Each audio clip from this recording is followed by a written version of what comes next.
Hallelujah. नबी होसिया का ग्रंथ अध्याय 11 पद संख्या 3। मैंने इफ्राइम को चलना सिखाया, मैं उसे अपने गोद में लिया करता था, लेकिन वे नहीं समझे कि मैं उनकी देखरेख करता था। लेकिन वे नहीं समझते थे कि मैं उनकी देखरेख करता था। Book of Hosea chapter 11 verse 3। प्रभु परमेश्वर ये कहता है कि मैंने इफ्राइम को चलना सिखाया। जिस तरह एक छोटा सा बालक को चलने के लिए सिखाता है, उसी प्रकार परमेश्वर अपनी प्रजा का हाथ पकड़कर उन्हें चलने सिखाया। जीवन के मार्ग से निकलने के लिए उन्होंने सिखा दिया। वे उन्हें गोद में उठाया करते थे, इतना प्यार करते थे, इतना केयर देते थे, इतना ख्याल रखते थे। ये सब करने के बावजूद भी उन्होंने प्रभु का परित्याग किया। उन्होंने समझा नहीं कि मेरा परमेश्वर मेरी देखरेख करता है।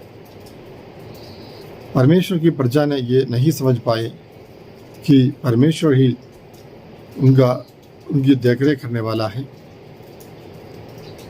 उनके जीवन को बनाने वाला है, उन्हें जीवन देने वाला है, उन्हें मुक्ति के मार्ग पर ले जाने वाला है। अक्सर हमारे जीवन में प्यारे भाई और बहनों, यही बात होती है। प्रभु हमें अनुग्रह पर अनुग्रह, आशीष पर आशीष हमें देते रहते हैं, लेकिन इन आशीषों को पाने के बाद हम अपने प्रभु को नहीं पहचान पाते हैं। हम ये समझ नहीं पाते हैं कि ये सब आशीषें, ये सारी बरकतें परमेश्वर से आती हैं। हम समझते हैं ये सब स्वाभाविक है।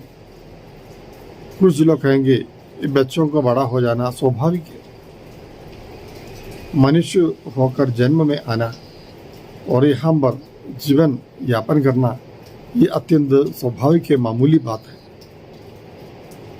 लेकिन एक विश्वासी होने के नाते हमें माता के गर्भ में उत्पन्न होने से ही प्रभु के हाथ को हमें देखना चाहिए। वचन में बताया गया यिर्मयाह का ग्रंथ अध्याय 1 पद संख्या 5 में कि माता के गर्भ में उत्पन्न होने से पहले ही मैंने तुम्हें जान लिया, तुम्हारा जन्म होने के पहले मैंने तुम्हें पवित्र किया। हर एक व्यक्ति को प्रभु जानते हैं। प्रभु की योजना के अनुसार, इच्छा के अनुसार, विधान के अनुसार हम इस दुनिया में आए हैं।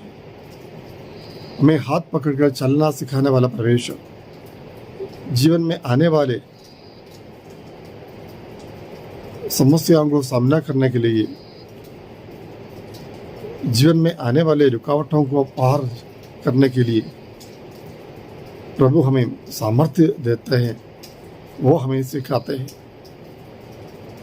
इसलिए जब जीवन में कुछ मुसीबतें आती हैं, हमें प्रभु की ओर देखना चाहिए, प्रभु को कभी नहीं भूलना चाहिए। मैं आज जो हूँ, जहाँ तक मैं पहुँच गया हूँ, जितना मैं बड़ा हूँ, जितना मैंने किया है, कमाया है, ये सब प्रभु की देन मात्र है, प्रभु की आशीष मात्र है। तो इसलिए हम घमंडी ना बने, परमेश्वर को दुखी ना बनाए। इस्राएल जनता के प्रति उन्होंने कहा, मैंने उन्हें चलना सिखाया, अपने गोद में उठाया करता था, लेकिन वो लोग नहीं समझे कि मैं उनकी देखरेख करता था। आइए प्रार्थना कर दें। धन्यवाद परमेश्वर आज के वचन के लिए। हम भी अक्सर इसी प्रकार करते हैं प्रभु, हम समझ नहीं पाते प्रभु आपके कार्यों को, आपके आशीषों को गिन नहीं पाते हैं, आपको उचित रूप से धन्यवाद दे नहीं पाते हैं। हम पश्चाताप करते प्रभु। आज हमने पहचान लिया कि आप हमारी देख रेख करने वाला परमेश्वर, हमारा ख्याल रखने वाला परमेश्वर है। हाँ प्रभु, हम आपको धन्यवाद देते प्रभु। हमारे साथ चलिए प्रभु, फिर से उड़कर चलने के लिए हमें सिखाइए प्रभु। आमीन। सर्वशक्तिमान ईश्वर पिता और पुत्र और पवित्र आत्मा आपको आशीर्वाद प्रदान करे। आमीन।